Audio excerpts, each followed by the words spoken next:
patient A had been using cotton buds, what's known Q-tips in America, and they had pushed this wax against the eardrum, whilst the second case, patient B, the earwax is more lateral near the entrance, and hence the name of the video, So Close Yet So Far. So it kind of illustrates the different cases we can see in clinic. Every patient's different, the location, the consistency of the wax. And with this patient A's right ear, there's actually dead skin, it was dead keratin, and you could tell that by the coiled appearance, and that was impacted against their eardrum. You can see the eardrum's visible now. There is a slight attic retraction, so at the top of the eardrum is buckled inwards, and that's due to a blocked eustachian tube. And there is some dead skin on the eardrum here. Now, I felt comfortable removing it as much as possible anyway. That was able to come off with little resistance. So I'm just using a fine end suction probe here.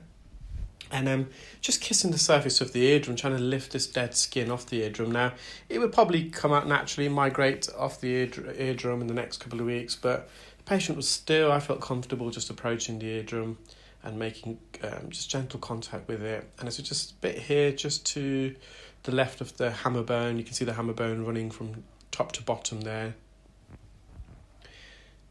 And then I think this is the last bit that I decided to remove. Everything else was a bit stubborn, and you can see the whole eardrum now though. But yeah, the patient's got a bit of an attic retraction. They've got a blocked eustachian tube. They had a bit of nasal congestion, which blocked their eustachian tube, which is a tube that connects the middle ear to the back of the nose, which then creates a vacuum effect behind the eardrum, and the eardrum can buckle inwards. They've got some nasal decongestion sprays, and hopefully that will do the trick. So in this side, similar problem. It's actually dead skin again, but it's been there for a bit longer. It's oxidized. So this is not wax. It looks like wax, but it's actually dead skin again, and it's coiled. It's got a glossy appearance, and that's just been there for a bit longer. Hence why it's darker. That wasn't impacted on the drum. Also on the right side, the patient had been using drops, which can sometimes discolour the wax as well. On this side, they hadn't. So I'm just mopping up near the entrance. So both ear canals are completely clear, both eardrums are visible. There's no retraction here. So that's patient A, and patient B, so this is patient B's left ear. Now, this plug of wax skin, it's matted, you see all these hairs, and this is near the entrance, so it's not deep in the ear. So it just gives you some perspective of the ear canal itself. So the ear canal on average is it varies obviously between adults and children. An average adult's ear canal is around 2.6 centimetres. Male ear canals are slightly longer than females. So that plug of matted skin keratin has been removed, just a bit around the edge. I'm just using the zonal suction probe to perform microsuction just to lift it off the canal wall. There's a bit here to the posterior lateral canal wall. You can see all those hairs that are attached to the wax as well. I'm just giving it a little wriggle at the top just to elevate it, detach it off the roof of the ear canal.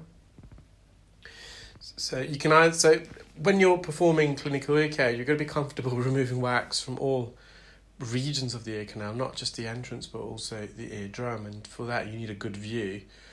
And you can see the view that we're getting both with the endoscope near the entrance and also when we zoomed in on patient A, it gets working directly on the eardrum itself. So that's the patient's left ear. And in a minute, you'll see similarly the patient's right ear. It's a nice healthy eardrum, good light reflex there. So if you've got a healthy eardrum, typically you have a reflection back off the eardrum. We call it a light reflex. So the light source that we're using to illuminate the ear, that reflects off the eardrum.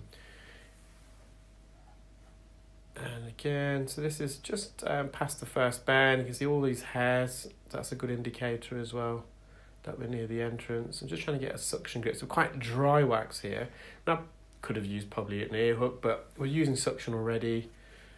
And I'm just teasing this out. So with this, the plug of wax and skin did extend deeper in the ear, but we're removing it near the entrance. We're not having to go deep in this. If we used a hook or a scoot, we'd have to probably insert that deeper in there to get in and behind this matted plug of wax and skin. But sometimes with suction, you don't have to go deep in.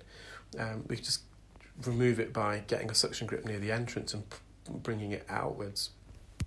So again, that's the patient's eardrum, nice and healthy. You can actually see the incus there as well. So the eardrum is slightly translucent. If you've, especially with children or younger patients, it's a bit more translucent, and you can visualize the second of the three middle ear bones. So there's three bones in the middle ear. You'll probably know them more as the hammer, anvil, and stirrup. Medically, the hammer bone is called the malleus, the anvil is called the incus, and the stirrup is called the stapes. Very rarely can you see the stapes unless the eardrum's really retracted, so it's sucked in and it's wrapped itself around the stapes bone or the incus bone. We should be able to see the hammer bone in everyone's ears. If we don't, then something's not right. And the incus, the middle bone, sometimes it is visible in those patients with a bit more of a translucent eardrum. I hope you enjoyed that.